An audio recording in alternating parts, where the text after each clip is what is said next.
दोस्तों, क्या आपको पता है कि 24 घंटे में वो कौन सा टाइम होता है जो हमें सबसे ज्यादा पसंद आता है? क्या आपने इसके बारे में कभी सोचा है? वैसे ये कोई रॉकेट साइंस जैसा तो नहीं है और शायद इतना जरूरी भी नहीं है, लेकिन मजेदार तो है अगर सोचा जाए तो।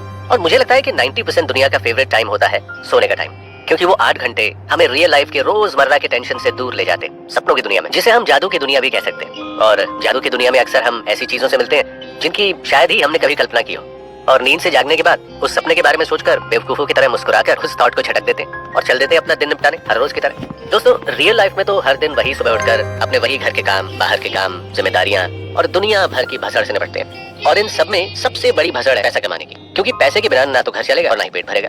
लेकिन रियल लाइफ में पैसे के लिए मेहनत करते करते टाइम कब निकल जाता है पता ही नहीं चलता। और इन सब में पैसा बनाने का ब्लूप्रिंट कहाँ ढूंढना है, वो तो इम्पॉसिबल काम है, क्यों, है ना? लेकिन अगर मैं आपसे कहूँ कि ये बिल्कुल भी इम्पॉसिबल नहीं है और आप चंद घंटों में सीख सकते हैं कि पैसा आखिर बनाना कैसे, तो क्योंकि आज के इस शो में आपको मिलने वाला है एक ऐसा अलादीन का चिराग जिसे घिसते ही आपके पास आ जाएगा पैसा बनाने का ब्लूप्रिंट। क्योंकि ये कहानी है एक ऐसे जादुई गार्डन की जहाँ फूल के साथ साथ पैसे भी उगते हैं। जी हाँ दोस्तों, बिल्कुल सही सुना आपने। आपसे मिलने आ रहा है एक ऐसा जिनी जो आपको देगा पैसा बनाने का ब्लूप्रिंट और थोड़ा बहुत एंटरटेनमेंट का डोज भी, जैसा आपने अलादीन मूवी में एंजॉय किया होगा। क्योंकि आज के इस शो में हम मिलेंगे अर्जुन से, जो कि पैसा बनाने की मशीन ढूंढ रहा है, और ये जिनी बाबा अपना सारा काम छोड़ के आते हैं अर्जुन के सपनों में, जो उसे देने वाले हैं पैसा बनाने वाला ब्लूप्रिंट। क्योंकि अर्जुन के लिए तो मनी ही हनी है, और कहीं ना कहीं आज की डेट में हम सभी के लिए भी मनी ही हनी हो तो लाइफ की गाड़ी आराम से चलती रहती है। तो चलिए आज इस शो के थ्रू हम जानते हैं कि क्या है मनी की ABC और कैसे हम पैसा कमाने से पैसा बनाने की तरफ जा सकते हैं। दोस्तों, पैसा कमाते तो बहुत लोग हैं, और आज की दुनिया में तो 5 में से हर 3 लोग कुछ ना कुछ तो करते ही हैं पैसा कमाने के लिए। लेकिन हम में से कितने लोग पैसा बनाते हैं या बनाना जानते हैं, है ना? ये सोचने वाली बात। धनी बनना कोई मिस्ट्री या सीक्रेट प्रोसेस नहीं है। बस हम और आप अपने 24 घंटे में से कुछ टाइम धनी बनने के लिए डेडिकेट कर दें तो ये प्रोसेस बहुत आसान बन जाएगा।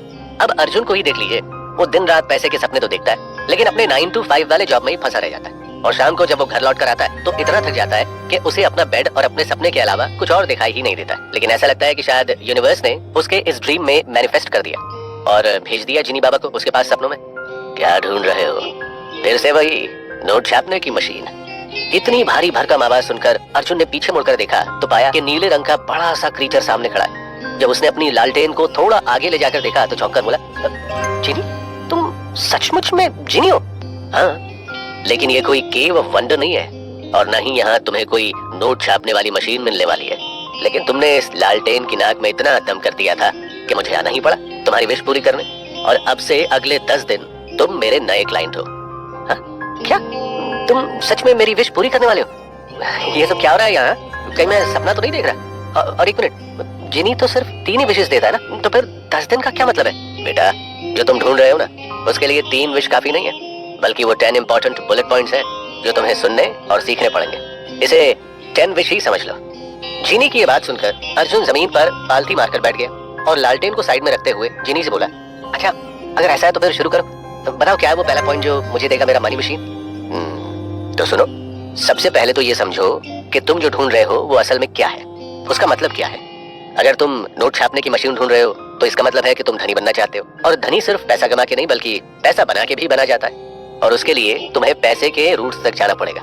मतलब कि फाइनेंस की दुनिया के बेसिक्स से शुरू करना होगा। सबसे पहले तो ये समझो कि पैसा है क्या और तुम्हारे लिए इसका क्या मतलब है। पैसा एक लेन देन मतलब कि एक्सचेंज का जरिया। पैसा एक लेन देन मतलब कि एक्सचेंज का जरिया, और इसका यूज हम गुड्स, सर्विसेज या उधार को चुकाने जैसे ट्रांजैक्शंस में करते हैं। पूरी दुनिया भर में पैसा हर एक इंडिविजुअल के लिए अलग अलग तरीके से वैल्यू रखता है और काम करता है। तुम्हारे लिए पैसे का क्या मतलब है ये तुम्हें डिसाइड करना है। तो बेसिकली पैसे के कुछ कॉमन फंक्शंस होते हैं, और वो है ट्रांजैक्शंस के लिए लेन देन करना, गुड्स और सर्विसेज की वैल्यू को कंपेयर करने के लिए काम करना, फ्यूचर की खरीदारी के लिए वैल्यूएबल स्टोरेज के रूप में काम आना, और फ्यूचर के हाईज एंड लोज में एक सिस्टमैटिक गाइडलाइन देने का काम करना। और ये सारे फंक्शंस हमारे काम कैसे आएंगे ये तो हमारी मनी साइकोलॉजी पर डिपेंड करता है। पैसे के बारे में जिनी को इतने कॉन्फिडेंस से बोलते हुए देख अर्जुन को पहले थोड़ा ऑकवर्ड लगा, फिर उसको लगा कि अरे ये जिनी बोल तो सच ही रहा है, और अब उसको इंटरेस्ट भी आने लगा था।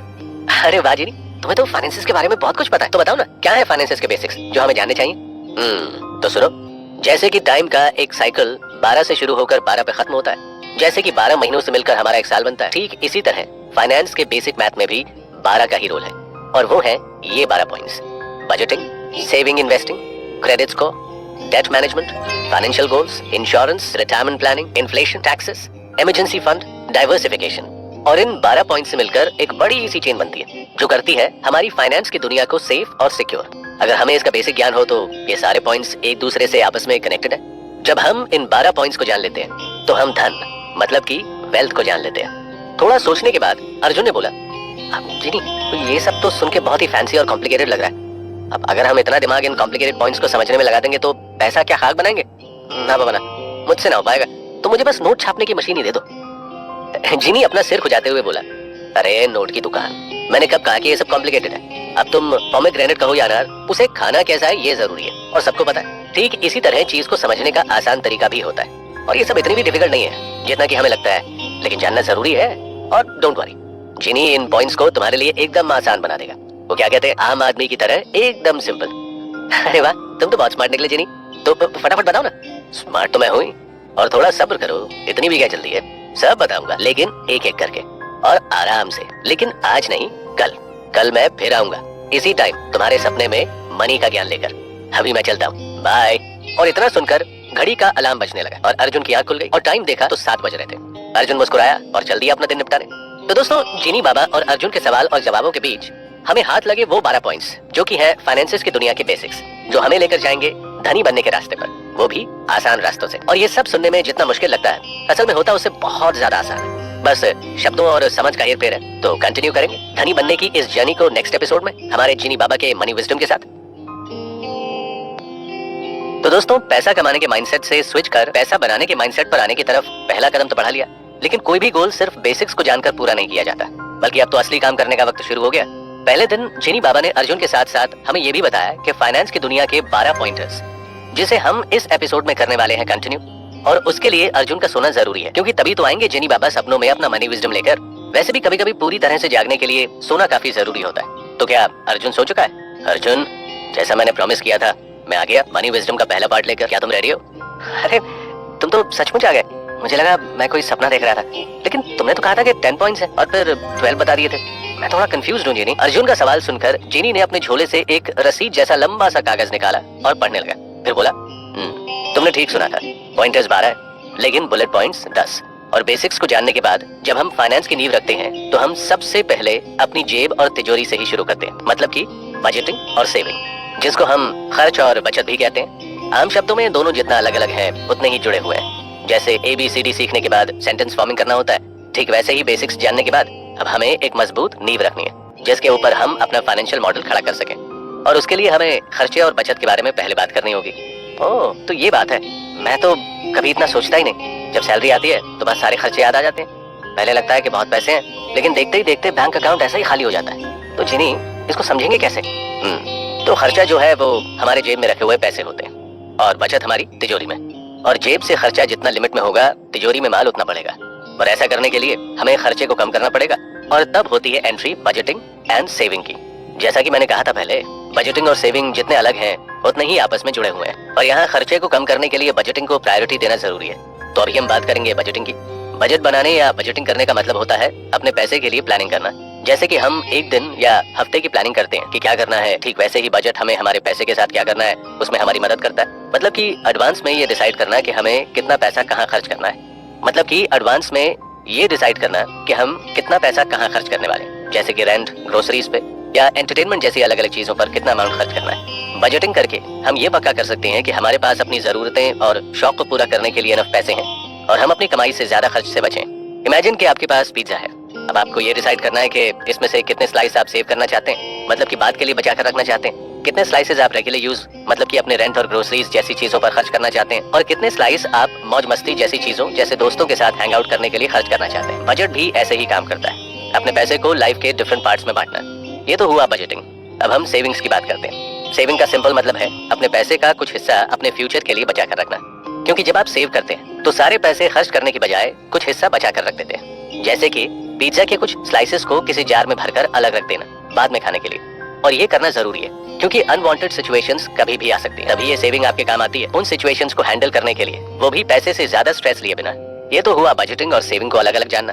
अब ये भी जान लेते हैं कि ये दोनों एक दूसरे से जुड़े कैसे हैं। जब आप बजट बनाते हैं तो आप अपने पैसों को अलग अलग हिस्सों में बांटते हैं और उसी में से एक हिस्सा सेविंग्स में भी जाता है। और सेविंग उन सारे पार्ट्स में से सबसे इंपॉर्टेंट पार्ट होता है क्योंकि ये आपके फ्यूचर नीड्स और गोल्स की फाइनेंशियल प्लानिंग को फिक्स करता है। जो किसी इमरजेंसी के लिए हो सकती है, वेकेशंस, कोई गैजेट खरीदने के लिए या फिर किसी भी चीज के लिए हो सकती है। तो आपके इस पिज्जा बजट में जो अमाउंट आपने सेविंग के लिए रखा है वो होता है आपका सेविंग प्लान। और ऐसे हैं ये दोनों कनेक्टेड। जीनी बाबा की बजटिंग और सेविंग के बुलेट पॉइंट्स को सुनकर अर्जुन ने बड़ी बुद्धिमानी से जवाब दिया। वाह जीनी, लगता है आपकी ये बात मुझे समझ आ गई।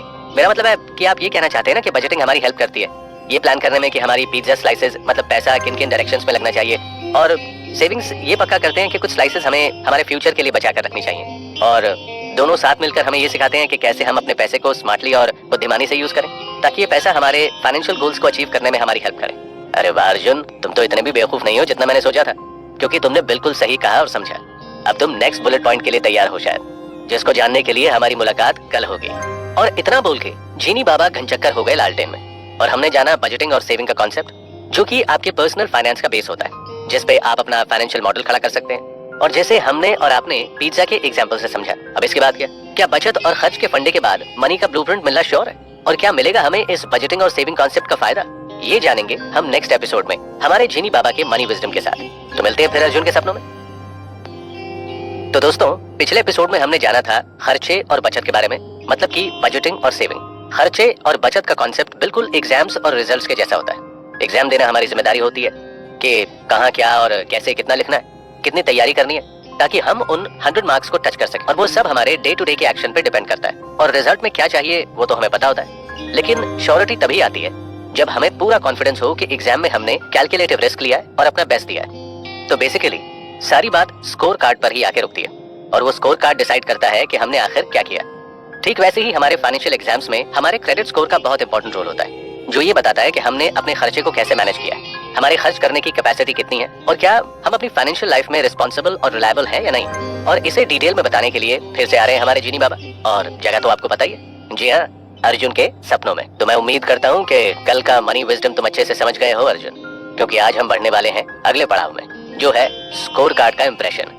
अरे मैं तो बहुत रेडी हूँ जिनी, कल का ज्ञान भी अच्छे से समझ गया और आज का ज्ञान सुनने के लिए भी तैयार हूँ। इतना सुनते ही जिनी बाबा ने अपने झोले से फिर से वो रसीद जैसा लंबा सा कागज निकाला और शुरू हो गए। तो सुनो, क्रेडिट स्कोर को अपना फाइनेंशियल बिहेवियर का रिपोर्ट कार्ड समझो, मतलब कि आपने अपने पैसों को लेकर कैसा बिहेव किया या करते हैं, उसका पूरा कच्चा चिट्ठा या रिपोर्ट कार्ड। जैसे कि आपके स्कूल ग्रेड्स या मार्क्स बताते हैं ना कि आपने क्लास में कैसा परफॉर्म किया, ठीक वैसे ही आपका क्रेडिट स्कोर आपकी उधारी के बारे में बताता है, आपने कितना कर्ज लिया और कैसे और कब आपको वो कर्ज चुकाना है। आपका क्रेडिट स्कोर आपके कर्ज चुकाने यानी कि रीपेमेंट की कैपेसिटी के बारे में बताता है। इसीलिए क्रेडिट स्कोर कार्ड और उसका अच्छा होना आपके फाइनेंशियल गोल्स के लिए बहुत जरूरी होता है। अर्जुन ने थोड़ा कंफ्यूजन से जीनी बाबा से पूछा, हाँ ये क्रेडिट स्कोर तो थोड़ा बहुत मैं समझ गया, लेकिन ये काम क्या करता है वैसे? अच्छा सवाल पूछा है तुमने।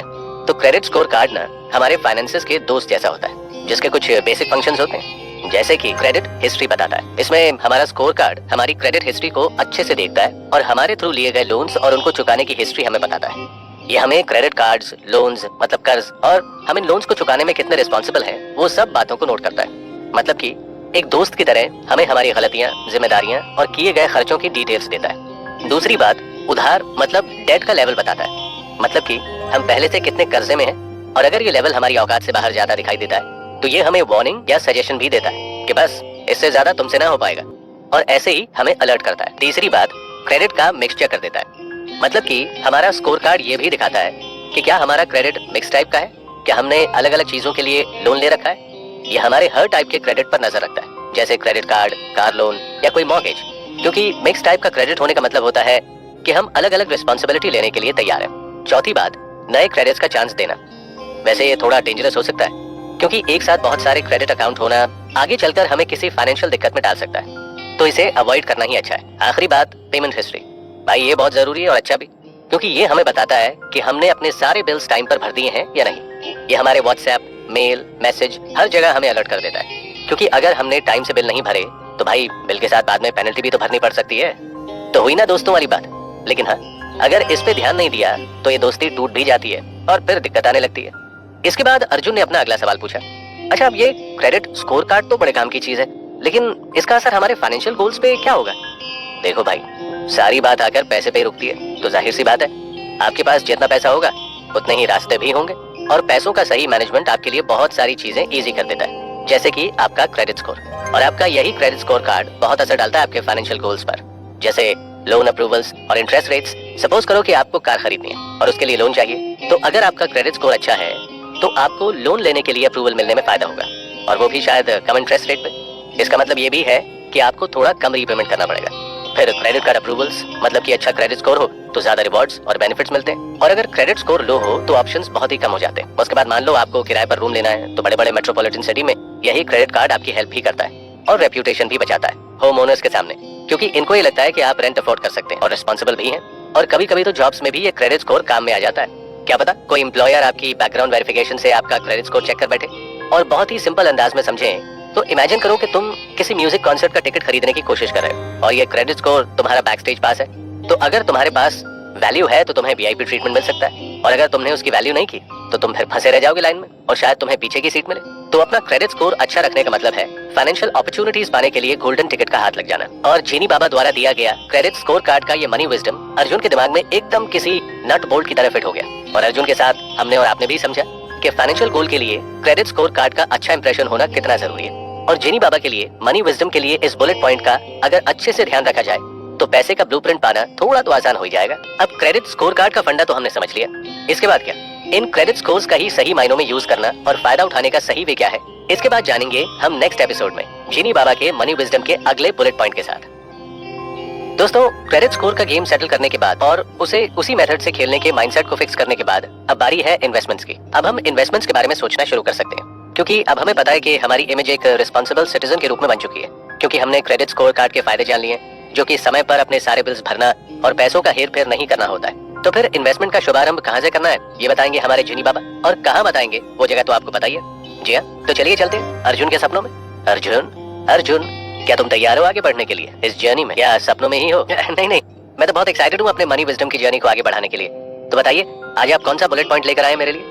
और फिर जिनी बाबा ने हमेशा की तरह अपने झोले से वो लंबी रसीद निकाली और शुरू हो गए। तो आज का ज्ञान बहुत इंटरेस्टिंग है, इसके लिए हमें थोड़ा चलने की जरूरत पड़ेगी, क्योंकि हम एक्सप्लोर करेंगे इन्वेस्टमेंट्स, और इन्वेस्टमेंट्स पैसा बनाने के प्रोसेस में बहुत ही इंपॉर्टेंट रोल प्ले करता है, और इसे जितना फन वे में समझा जाए ये उतना ही मजेदार बन जाता है। अब सोचो कि तुम एक फाइनेंस फेस्टिवल में गए हो, जैसे कि तुम किसी बुक फेस्ट या फूड फेस्ट में जाते हो। अब इस फाइनेंस फेस्ट में तुम्हें अलग अलग तरीके के इन्वेस्टमेंट बूथ दिखाई दे रहे हैं, लेकिन ये सब तुम्हारे लिए बिल्कुल नए हैं और तुम्हें इन्वेस्टमेंट की शुरुआत करनी है। तो तुम क्या करोगे? तुम हर एक इन्वेस्टमेंट बूथ में जाओगे और उनके बारे में जानोगे, फिर डिसाइड करोगे कि कौन सा इन्वेस्टमेंट तुम्हारे लिए सही है और कितने टाइप के इन्वेस्टमेंट्स होते हैं जो कि अर्ली एज से किए जा सकते हैं और करने चाहिए, जिसमें मजा भी आए। अब पहले ये समझ लो कि ये इन्वेस्टमेंट है क्या। जैसे कि मैंने पहले बताया था कि पैसे से ही पैसा बनाया जाता है, और इन्वेस्टमेंट का मतलब भी यही होता है। सोचो कि तुम्हारे पास कुछ अमाउंट एक्स्ट्रा है जिसका तुम्हें शॉर्ट यूसेज नहीं पता है, तो अगर तुम उस लिक्विड कैश को रखे रहोगे तो वो खर्च हो जाएगा, लेकिन अगर वहीं पैसा तुमने कहीं इन्वेस्ट कर दिया तो तुम्हें उसका फायदा मिलेगा। इन्वेस्टमेंट करने का मतलब पैसों का बीज बोना, इस उम्मीद से कि आगे जाकर वो बीज एक बड़ा सा पेड़ बन जाए। ठीक ऐसे ही तुम्हारा गोल यहाँ अपने पैसों को ग्रो करना है। अरे वाह, तो आपके कहने का मतलब है कि मैं थोड़े पैसे से भी ज्यादा पैसा बना सकता हूँ? बिल्कुल, बस किसी भी इन्वेस्टमेंट को टाइम देना पड़ता है और उसका ध्यान रखना पड़ता है, लेकिन उससे पहले इन्वेस्टमेंट के टाइप्स को जानना और इन्हें एक्सप्लोर क्यों करना जरूरी है ये जानना जरूरी है। तो सीधे सीधे समझा जाए तो 5 तरह के इन्वेस्टमेंट होते हैं। पहला, स्टॉक। तो इमेजिन करो कि तुम्हें कोई पिज्जा स्टोर बहुत पसंद है और तुम्हें उसमें कुछ इससे चाहिए, तो तुम पूरा पिज्जा स्टोर ना खरीद कर उसका एक स्लाइस खरीद लो। स्टॉक खरीदना भी कुछ ऐसा ही होता है। किसी कंपनी में एक बहुत छोटी सी ओनरशिप पाने के लिए उस कंपनी का एक छोटा टुकड़ा खरीदना ही स्टॉक इन्वेस्टमेंट कहलाता है, और जब तुम वो स्टॉक खरीद लेते हो तो तुम शेयर होल्डर कहलाते हो। ये कंपनीज इन शेयर्स को बेचती हैं अपने बिजनेस के लिए पैसा कलेक्ट करने के लिए। जैसे जैसे कंपनी बड़ी होती है और ज्यादा पैसा बनाती है, तुम्हारे खरीदे उस छोटे से स्टॉक की भी वैल्यू बढ़ती है। कंपनी जितना अच्छा परफॉर्म करेगी तुम्हारे स्टॉक को उतना प्रॉफिट मिलेगा। अब इसे एग्जांपल से समझो। सोचो कि तुमने एक ऐसी कंपनी का स्टॉक खरीदा है जो कि स्मार्टफोन बनाती है। अब जितना स्मार्टफोन बिकेगा कंपनी को उतना ज्यादा फायदा मिलेगा, और तुम्हें अपने स्टॉक्स की वैल्यू भी बढ़ती हुई दिखेंगी और उसका फायदा तुम्हें मिलेगा। लेकिन ये ध्यान भी रखना जरूरी है कि अगर कंपनी का नुकसान हुआ तो उसका असर तुम्हारे स्टॉक पर भी पड़ेगा। इसीलिए इन्वेस्टमेंट में जल्दबाजी नहीं, टाइम देना चाहिए। तो ये है स्टॉक्स, ऐसा इन्वेस्टमेंट जो आपको किसी कंपनी का मिनी ओनर बना देती है अगर आपने वहां इन्वेस्ट किया है तो, और उसका पिज्जा स्लाइस टेस्टी होता जाता है अगर वो कंपनी अच्छा परफॉर्म करती है तो। दूसरा है बॉन्ड। अब इमेजिन करो कि तुमने अपने दोस्त को कुछ पैसे उधार दिए केक का बिजनेस शुरू करने के लिए, और उसने तुमसे वादा किया है कि 1 साल में वो उस उधार को लौटा देगा, और उसकी हेल्प करने के लिए वो उस उधार में कुछ एक्स्ट्रा मनी ऐड कर देगा थैंक यू गिफ्ट की तरह, और वही एक्स्ट्रा मनी बॉन्ड पर मिलने वाला इंटरेस्ट होता है। तो बॉन्ड एक लोन की तरह होता है जो तुम किसी कंपनी या गवर्नमेंट को देते हो। जब तुम बॉन्ड खरीदते हो तो तुम अपना पैसा एक फिक्स टाइम के लिए उधार देते हो, और रिटर्न में उधार लेने वाली पार्टी तुम्हें ये वादा करती है कि वो तुम्हें ओरिजिनल अमाउंट के साथ साथ इंटरेस्ट मतलब कि एक्स्ट्रा मनी भी देगी एक फिक्स्ड टाइम के बाद। एग्जाम्पल के तौर पर सपोज कि तुमने एक केक कंपनी से 50,000 का बॉन्ड खरीदा और उन्होंने तुम्हें 60,000 वापस करने का प्रॉमिस किया, तो वो एक्स्ट्रा 10,000 तुम्हारे बॉन्ड पे मिला हुआ इंटरेस्ट मनी होगा। और ऐसे तुम किसी कंपनी या गवर्नमेंट का बॉन्ड लेकर बॉन्ड होल्डर बन जाते हो और बदले में तुम्हें कुछ एक्स्ट्रा पैसे मिल जाते हैं अपनी उधारी के साथ साथ। तीसरा है रियल एस्टेट इन्वेस्टमेंट। अब इसे ऐसे समझो कि तुमने एक बहुत ही कूल सा लेगो सेट खरीदा है। तुमने एक टाइम तक इस गेम को बहुत खेला और अब और ज्यादा लोग इसे खरीदना चाहते हैं, तो मौका देखकर तुमने इस लेगो सेट को ज्यादा दाम में बेच दिया। रियल एस्टेट इन्वेस्टमेंट में मिलने वाला प्रॉफिट भी कुछ ऐसे ही काम करता है। रियल एस्टेट इन्वेस्टमेंट में तुम रियल लाइफ लेगो सेट के साथ खेलते हो, बस यहाँ लेगो सेट की जगह तुम जमीन, घर या अपार्टमेंट खरीदते हो। जब रियल एस्टेट इन्वेस्टमेंट करते हो फिर सही टाइम का वेट करते हो और जब उस प्रॉपर्टी की डिमांड बढ़ती है तो तुम मौका देखकर चौका मार देते हो, मतलब कि ज्यादा प्राइस में उस प्रॉपर्टी को सेल कर देते हो। और ये प्राइस डिपेंड करता है अलग अलग फैक्टर्स पे, जैसे कि उस एरिया का डेवलपमेंट, ज्यादा लोगों का वहाँ रहना एक्सेट्रा। इन सब फैक्टर्स को ध्यान में रखकर जब तुम अपनी इस प्रॉपर्टी को बेचोगे तो उसका अच्छा प्रॉफिट तुम्हें मिलेगा। तो ये होता है रियल एस्टेट इन्वेस्टमेंट, जहाँ पे बाइंग और सेलिंग ऑफ प्रॉपर्टी सही टाइम पर देती है तुम्हें अच्छा खासा रिटर्न। नेक्स्ट है म्यूचुअल फंड। नाम तो सुना ही होगा, अब इसे आसान शब्दों में समझ लो। तो सोचो कि तुम्हें और तुम्हारे दोस्त को आइसक्रीम खानी है, लेकिन अलग अलग फ्लेवर्स की। तो तुम सबने अपना अपना पैसा एक जगह कलेक्ट किया और उस पैसे से एक आइसक्रीम खरीदने की जगह एक बड़ा सा आइसक्रीम टब खरीद लिया जिसमें सारे फ्लेवर्स मिक्स्ड हैं, और वही टब है म्यूचुअल फंड। जब बहुत सारे लोग अपना अपना पैसा कलेक्ट करके एक जगह लगाकर अलग अलग टाइप के इन्वेस्टमेंट का मिक्सचर जैसे कि स्टॉक्स और बॉन्ड्स खरीदते हैं, तो उसे हम म्यूचुअल फंड कहते हैं। इस म्यूचुअल फंड में इन्वेस्टमेंट करने वाला हर एक इंसान एक ऐसे बॉक्स को खरीदता है जिसमें अलग अलग इन्वेस्टमेंट टाइप्स का मिक्सचर होता है, और इन बॉक्सेस को मैनेज करते हैं फंड मैनेजर्स। इमेजिन करो कि तुमने और तुम्हारे दोस्त ने म्यूचुअल फंड में पैसा लगाया। अब वो फंड मैनेजर उन पैसों को लेगा और अलग टाइप के स्टॉक्स और बॉन्ड में इन्वेस्ट कर देगा और एक डाइवर्स कलेक्शन बना देगा तुम्हारे फंड का। और इसके बाद तुम्हें एक फ्लेवर की आइसक्रीम को लेकर टेंशन लेने की जरूरत नहीं है, क्योंकि तुम्हारे पास बहुत सारे इन्वेस्टमेंट फ्लेवर्स हैं। अगर एक ने अच्छा परफॉर्म नहीं किया तो बाकी उसकी कमी को पूरा कर देंगे और तुम इसका टेस्ट भी लेते रहोगे। तो म्यूचुअल फंड इन्वेस्टमेंट को एक फाइनेंशियल पॉटलक या पिकनिक समझो, जहां हर कोई कुछ ना कुछ डिफरेंट कंट्रीब्यूट करता है और तुम्हें मिलती है वैरायटी जिसका टेस्ट तुम एंजॉय कर सकते हो। आखिरी है सेविंग अकाउंट, जिसके बारे में तो सबको पता है और ये जरूरी भी है। अब तुम सारे पैसे अपनी अलमारी की तिजोरी में रखोगे तो वो पैसा वैसे ही रहेगा या तो खर्च हो जाएगा, लेकिन अगर वही पैसा बैंक में एक सेविंग अकाउंट खोलकर रखा जाए तो बैंक तुम्हें उस पैसे पे रिटर्न देती है, जो एक तरीके से तुम्हारा रिटर्न ऑफ इन्वेस्टमेंट होता है। तो ये सेव भी होता है। सेविंग अकाउंट एक ऐसा मैजिक जार जैसा होता है जहाँ तुम्हारा रखा पैसा धीरे धीरे बढ़ता रहता है, चाहे तुम उस पर नजर रखो या ना रखो। इतना ही नहीं, बैंक में अगर तुम्हारा सेविंग अकाउंट है तो तुम्हें रिवॉर्ड्स भी मिलते हैं। लोग तो बैंक में ट्रेडिशनल सेविंग्स भी करते हैं, जैसे कि फिक्स्ड डिपॉजिट या रिकरिंग डिपॉजिट, जिसे हम फिक्स्ड इनकम इन्वेस्टमेंट भी कह सकते हैं। और वो पैसा आगे जाकर काम आता है, जैसे कि हायर एजुकेशन, घर में कोई शादी हो तो उसके खर्चों के लिए, या फिर कोई इमरजेंसी, जो कि अक्सर हमने और आपने पेरेंट्स को करते हुए देखा होगा। तो ये भी एक टाइप का इन्वेस्टमेंट है जिसमें आपको रिटर्न मिलता है। अब इन्वेस्टमेंट बूथ मतलब कि इन्वेस्टमेंट के टाइप्स को तो तुमने एक्सप्लोर कर लिया, अब लगे हाथ जल्दी जल्दी ये भी जान लो कि क्यों जरूरी है। पहला तो पैसा तुम्हारे लिए काम करे। अगर तुमने 1,000 रुपए का मैट्रेस खरीदा है तो वो 1,000 रुपए का ही रहेगा, लेकिन अगर तुमने उस 1,000 रुपए को इन्वेस्ट कर दिया है तो वो 1,100 रुपए भी बन सकते हैं। दूसरा ये कि इन्फ्लेशन यानी कि मंदी को मात देना। आर्थिक मंदी समय के साथ हमेशा चीजों को और महंगा कर देती है, लेकिन अगर तुम इन्वेस्टमेंट करते हो तो ये तुम्हारे पैसे को इन्फ्लेशन से ज्यादा जल्दी ग्रो करती है, और उस पैसे का मतलब कि प्रॉफिट को तुम फ्यूचर में फिर से इन्वेस्ट कर सकते हो। इन्फ्लेशन का ज्यादा फर्क तुम पर नहीं पड़ेगा। तीसरा ये कि वेल्थ बनाना। सोचो कि इन्वेस्टमेंट वो मजदूर है जो एक एक ईंट जोड़कर तुम्हारा घर बनाते हैं और एक दिन तुम्हारा पैसा वेल्थ में बदल जाता है। और आखिर ये कि एक नहीं बल्कि अनेक, मतलब एक आइसक्रीम फ्लेवर की जगह मिक्स फ्लेवर का टब खरीदना। तुम्हारा इन्वेस्टमेंट जितना तरंगी होगा रिस्क उतना ही कम होगा और प्रॉफिट अच्छा। और अक्सर सर्वे भी यही कहता है कि जो लोग पैसा बनाने का प्लान करते हैं और इन्वेस्टमेंट करते हैं वो जल्दी अमीर बनते हैं, बजाय उनके जो सिर्फ अपनी सैलरी के भरोसे बैठे रहते हैं और इन्वेस्टमेंट के बारे में सोचते तक नहीं है। जीनी बाबा का इन्वेस्टमेंट ज्ञान सुनकर अर्जुन का तो जैसे दिमाग ही हिल गया और अपने सारे फिजूल खर्चों को याद करके रिग्रेट करने लगा। अर्जुनी, अगर मुझे इन्वेस्टमेंट के बारे में इतना कुछ पता होता, मैंने ध्यान दिया होता, तो शायद कुछ पैसे तो बना ही लिए होते। लेकिन कोई बात नहीं, अब तुमने मेरी आंखें खोल दी हैं, अब मैं जरूर इन्वेस्टमेंट प्लान करूंगा।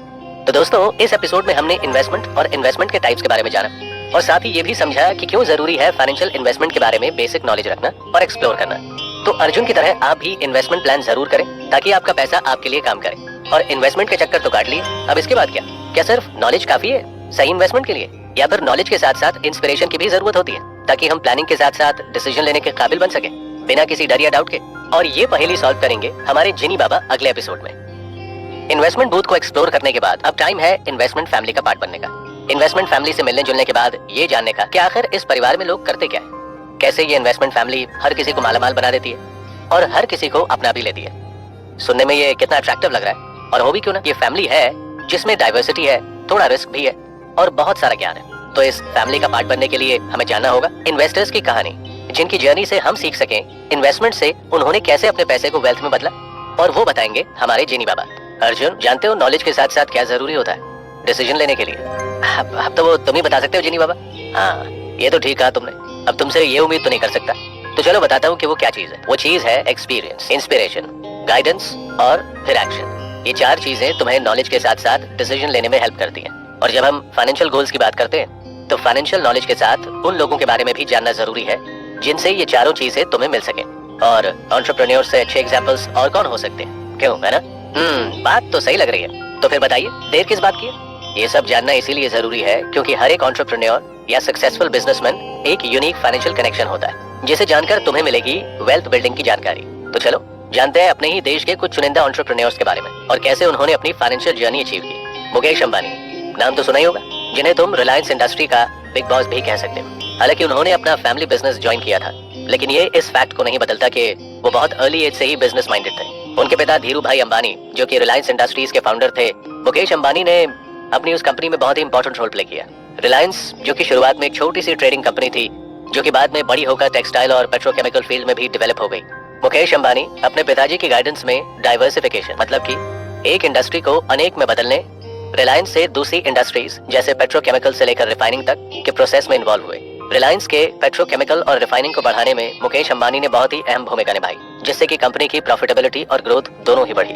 जिसके बाद उन्होंने अपना विजन, जो कि इंडियन टेलीकम्युनिकेशन की इमेज को चेंज करना था, उसमें ध्यान दिया और फिर रिलायंस जियो को लॉन्च कर दिया, क्योंकि उन्होंने हाई स्पीड डेटा सर्विस का पोटेंशियल भी भांप लिया था और वो इसे ज्यादा से ज्यादा लोगों तक पहुंचाना चाहते थे, वो भी अफोर्डेबल प्राइस में।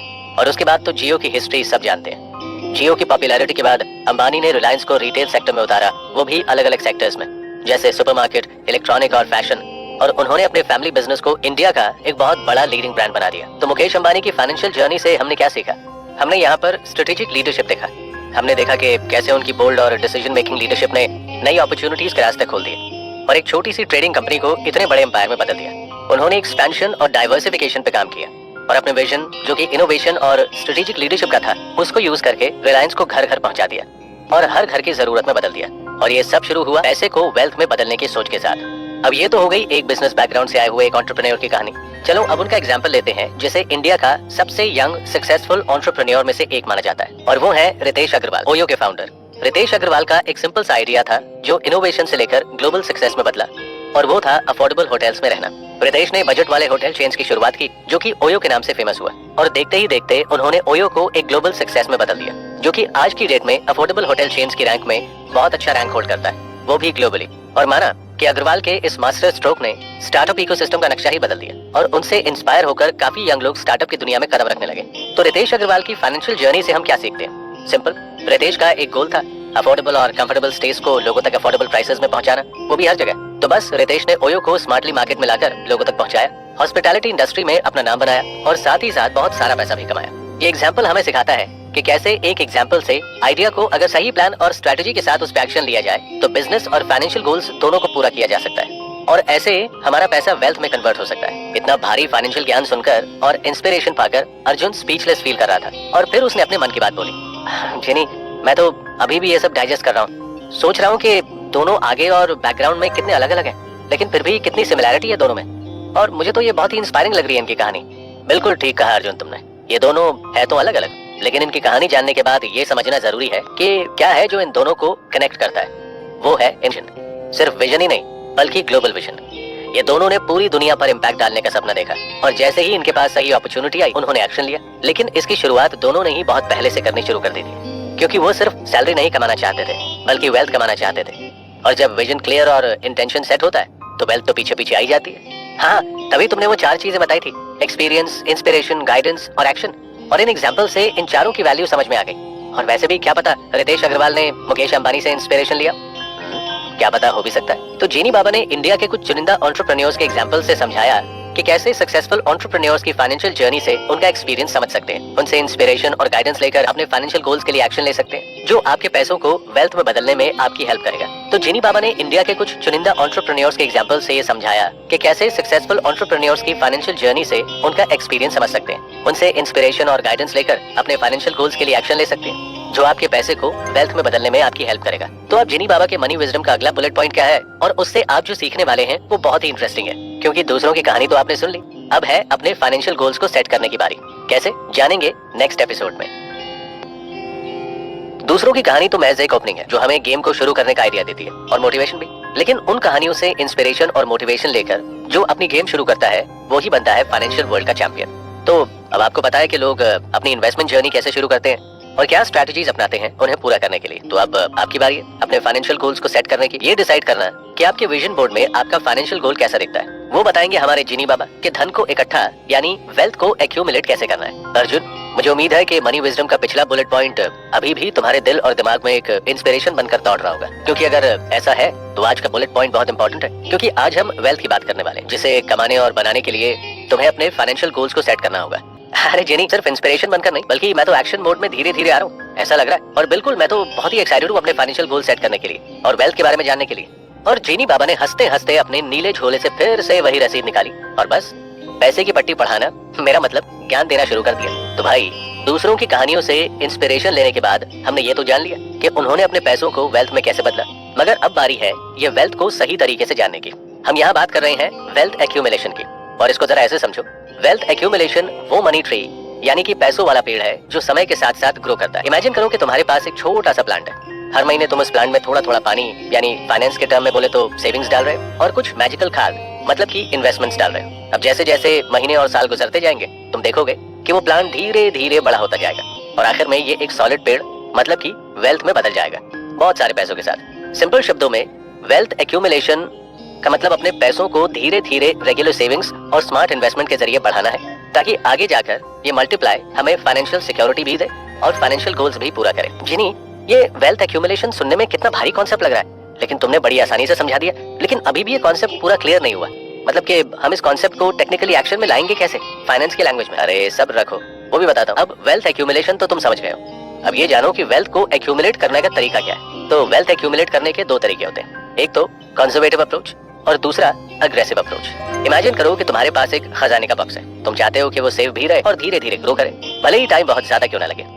ऐसी ही जो सोच होती है वो एक कंजर्वेटिव सेक्टर की होती है, जो कि कंजर्वेटिव अप्रोच को अपनाता है वेल्थ एक्यूमुलेशन के लिए। कंजर्वेटिव अप्रोच को चुनने के भी कुछ फैक्टर्स होते हैं कि क्यों कंजर्वेटिव अप्रोच इसे प्रेफर करते हैं। पहले तो अपने खजाने को प्रोटेक्ट करना, क्योंकि कंजर्वेटिव अप्रोच का मकसद ही होता है कि जो है उसकी रखवाली करें, जैसे कि खजाने के बॉक्स को किसी लॉकर में ताला लगाकर रखना ताकि वो खोए या चोरी ना हो जाए। दूसरा है वो खजाना चूज करना जो सेफ रखा जा सके।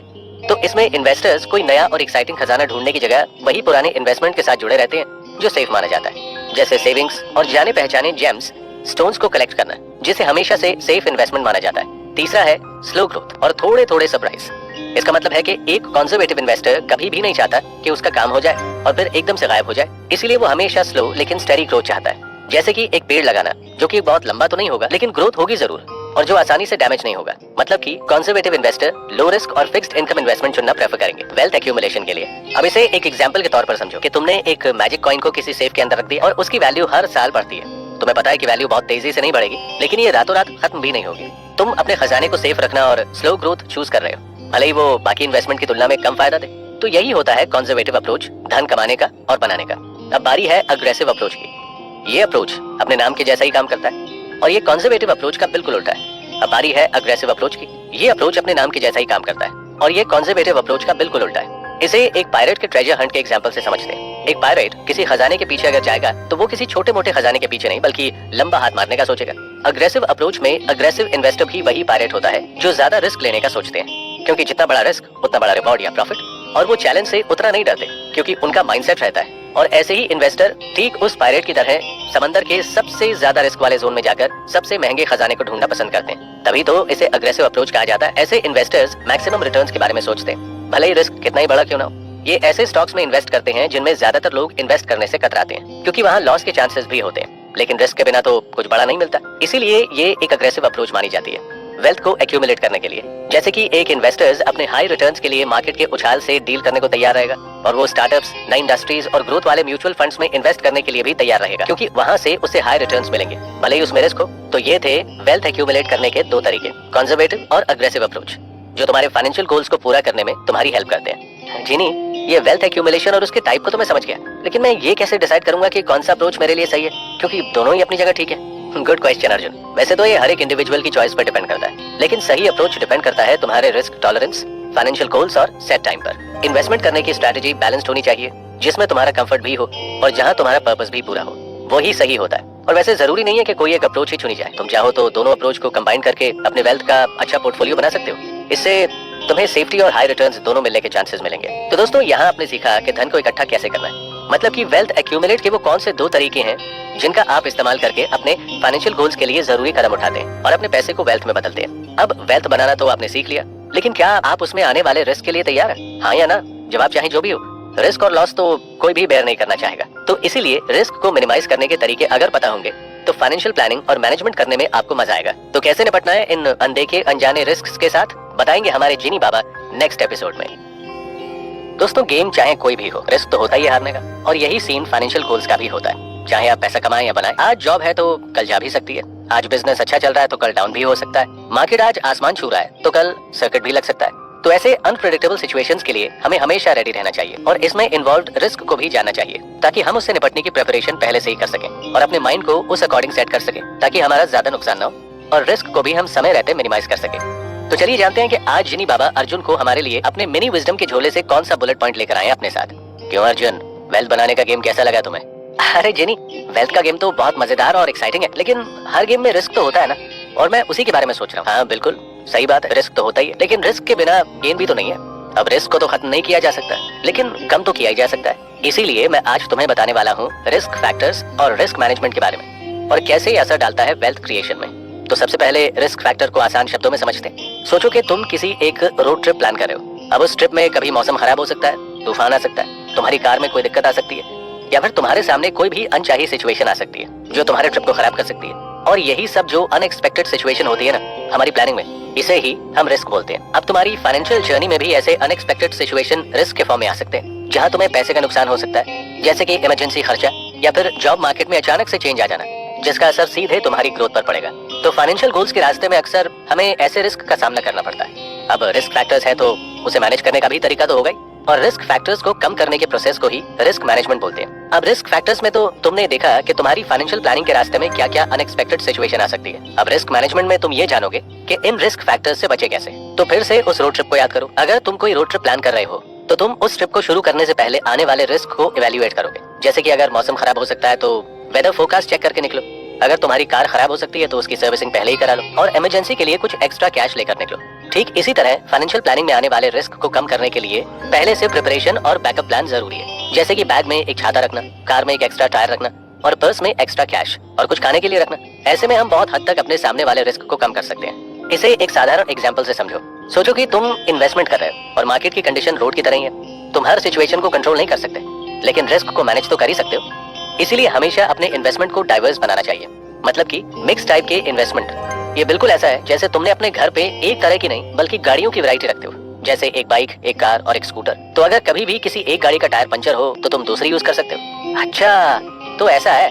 मगर जिनी, इस रिस्क मैनेजमेंट को मैं डेली लाइफ में जब फाइनेंस मैनेजमेंट करेंगे तो मुझे और क्या जानने की जरूरत है? अर्जुन, फाइनेंशियल गोल को पूरा करने के लिए डेली लाइफ में बहुत छोटी छोटी चीजों का ध्यान रखना चाहिए। यहाँ पर अब वेल्थ क्रिएशन और सिक्योर फाइनेंशियल प्लानिंग की बारी है, क्योंकि हम यहाँ पे पैसा बनाने और फाइनेंशियल प्लानिंग को सेफ तरीके से एक्शन में लाने के बारे में सोच रहे हैं। तो इसका कनेक्शन जानना जरूरी है। तो बेसिकली वेल्थ क्रिएशन का सीधा कनेक्शन किसी न किसी लाइफ गोल से जुड़ा होता है। जैसे कोई ड्रीम वेकेशन के लिए पैसे सेव करना, जिस वेकेशन को तुम सालों से प्लान कर रहे हो, या कोई ड्रीम कार लेने का प्लान। तो इसे पूरा करने के लिए तुम एक सिक्योर फाइनेंशियल प्लानिंग करते हो, पहले से ही प्लानिंग करते हो, एक बजट सेट करते हो और कुछ पैसे गुल्लक में भी जमा करते रहते हो। और ये तरीके तुम्हारी फाइनेंशियल प्लानिंग को सेफ और सिक्योर बनाते हैं, क्योंकि तुम किसी एक सोर्स के भरोसे नहीं बैठते हो। चलो तुम्हें तुम्हारे ड्रीम वेकेशन का एग्जांपल लेके समझाता हूँ। तो तुम ड्रीम वेकेशन प्लान कर रहे हो, तो सबसे पहले तुम एक गोल सेट कर रहे हो, बजट बनाते हो और कुछ पैसे सेविंग अकाउंट में डालते हो, क्योंकि अगर कोई अनएक्सपेक्टेड खर्चा आ जाए, जैसे सरप्राइज बर्थडे पार्टी, तो उस केस में तुम उस सिचुएशन से डील कर सकते हो, और वो भी अपना बजट बिगाड़े बिना, जो तुमने वेकेशन के लिए रखा था। तो बस इतना समझ लो कि तुम्हारी फाइनेंशियल जर्नी में रिस्क मैनेज करना वो रोड ट्रिप या ड्रीम वेकेशन प्लान करने जैसा है, और उसके लिए तुम खुद को पहले से प्रिपेयर करते हो, बैकअप प्लान करते हो, ताकि किसी अनएक्सपेक्टेड सिचुएशन और रिस्क की वजह से तुम्हारे वेल्थ क्रिएशन के अल्टीमेट गोल में कोई रुकावट ना आए। अब समझा मैं अच्छे से फाइनेंशियल प्लानिंग और वेल्थ क्रिएशन का कनेक्शन, और ये भी कि रिस्क को कैसे नॉकआउट करना है इस गेम में। तभी तो मिलेगा मनी का ब्लूप्रिंट, और मैं कर पाऊंगा अपनी फाइनेंशियल जर्नी स्टार्ट। और ये था जिनी बाबा का वो बुलेट पॉइंट, जिसमें आप अपने फाइनेंशियल प्लानिंग में आने वाले रिस्क को नॉकआउट कैसे करेंगे, उसका ज्ञान, और कैसे क्रिएट करेंगे वेल्थ अपने अल्टीमेट फाइनेंशियल गोल के लिए। तो उम्मीद है आपने इसे अपनी डायरी में नोट कर लिया होगा, क्योंकि इसके बाद हम बढ़ने वाले हैं डबल सिक्योरिटी की तरफ, जो आपके फाइनेंशियल फ्यूचर को करेगा डबल सिक्योर। और क्या है वो बुलेट पॉइंट, बताएंगे हमारे जिनी बाबा नेक्स्ट एपिसोड में। जो बंदा फाइनेंशियल रिस्क को अच्छे से समझ लेता है, उसके लिए अपने फाइनेंशियल गोल्स के रास्ते में कम रोड ब्लॉक्स का सामना करना पड़ता है, क्योंकि अब उसको ज्यादा टेंशन नहीं है और वो रेडी है। तब उसका सारा ध्यान सिर्फ अपने गोल्स पर होता है और इन जरूरी फैक्टर्स पर जो आपके फाइनेंशियल गोल्स के 70% एरिया को कवर करता है, और वो है लोन्स और इंश्योरेंस का ज्ञान और उसकी प्लानिंग अपनी सिक्योर लाइफ के लिए। तो चलिए जानते हैं लोन्स और इंश्योरेंस का पैसा बनाने के साथ क्या फाइनेंशियल कनेक्शन है। तो जिनी, मुझे ऐसा लगता है कि मैं ना काफी कुछ जान गया हूँ तुम्हारे मनी विजडम के छोले से, फाइनेंस के एबीसी से लेकर इन्वेस्टमेंट तक और इन्वेस्टमेंट से लेकर इसका मैनेजमेंट तक। लेकिन एक और बात है कि इतने बड़े बड़े गोल्स को पूरा करने के लिए हमेशा सबके पास इतना पैसा कहाँ रहता है, और सेविंग्स से कितना ही हम अपने सारे फाइनेंशियल गोल्स को पूरा कर पाएंगे। अब है तो सैलरी होल्डर ही ना, तो ये इतना भी आसान नहीं लगता। अर्जुन, तुम ना बहुत भोले हो। क्या तुम्हें सच में ऐसा लग रहा था कि लोगों के घर में पैसे पेड़ पर उगते हैं या वो अपने ड्रीम्स को पूरा करने के लिए अपनी सेविंग्स खर्च कर देते हैं? नहीं, ऐसा बिल्कुल नहीं है। असल में किसी के पास भी इतना पैसा रखा नहीं होता है और ज्यादातर लोग अपने फाइनेंशियल गोल्स को पूरा करने के लिए बैंक जाते हैं और फ्यूचर में ज्यादा पैसे बचाने के लिए थोड़ा थोड़ा पैसा खर्च करते हैं। अरे ज्यादा मत सोचो, मेरा मतलब लोन और इंश्योरेंस है, क्योंकि ये दोनों चीजें आज की डेट में हर इंसान की जरूरत और बचत दोनों ही बन गई हैं। और वो इसीलिए क्योंकि टाइम और लाइफ बहुत ही अनप्रेडिक्टेबल है, लेकिन टाइम के साथ साथ लाइफ तो जीनी ही पड़ती है और जीने के लिए जरूरतें और शौक दोनों ही पूरे करने होते हैं। इसीलिए लोग अपनी कुछ लाइफ गोल्स के लिए बैंक के पास जाते हैं लोन मांगने, और लाइफ की फ्यूचर चिंताओं को हैंडल करने के लिए इंश्योरेंस का सहारा लेते हैं। तो चलो बताता हूँ मैं उन लोन्स और इंश्योरेंस के बारे में जिनकी लाइफ में कभी न कभी जरूरत पड़ती ही है। अगर मैं लोन की बात करूँ तो 3 तरह के लोन्स होते हैं जिनकी जरूरत लोगों को पड़ती है। पहला, होम लोन। अब होम लोन तो सुनकर ही समझ आ रहा होगा कि लोन घर से रिलेटेड है, और घर मतलब मकान, तो हमारी बेसिक नीड है, क्योंकि भाई रहने के लिए तो अपनी छत होनी चाहिए, और इस नीड को पूरा करने के लिए लोग बैंक के पास जाते हैं होम लोन लेने। जब तक हमारे पास खुद का मकान नहीं होता ना, कभी भी रेंट पे रहना हमारी लायबिलिटी होती है, और जब हम बैंक से लोन लेकर मतलब पैसा उधार लेकर अपना घर बना लेते हैं और टाइम से वो लोन सूद समेत चुका देते हैं, तो वही घर हमारा एसेट बन जाता है। और लोन लेने की अच्छी बात यह है कि हम हर महीने कुछ फिक्स्ड अमाउंट का ईएमआई भर के अपना लोन चुका सकते हैं, और देखते ही देखते हम घर के मालिक बन जाते हैं। और घर होना एक बहुत ही बड़ी फाइनेंशियल सिक्योरिटी होती है, क्योंकि वो हमारी बेसिक नीड है। दूसरा है कार लोन। अब घर तो होता है रहने के लिए, लेकिन घर में रहकर तो आदमी अपनी रोजी रोटी कमा नहीं सकता, उसके लिए तो बाहर निकलना ही पड़ेगा, और फिर पब्लिक ट्रांसपोर्ट का सहारा लेना होता है, जो वैसे ही तो ठीक है, लेकिन कभी कभी ऐसा फील हो ही जाता है कि यार एक अपनी खुद की गाड़ी होनी चाहिए, क्योंकि कभी कभी आप ट्रैफिक में फंस जाते हैं। पब्लिक ट्रांसपोर्ट के टाइम के हिसाब से आपको अपना टाइम सेट करना होता है और हमेशा घड़ी पे ही नजर रखनी होती है। तो फिर आप कार लेने की सोचते हो, क्योंकि अपनी कार होगी तो आप अपने टाइम के मालिक खुद बन जाओगे।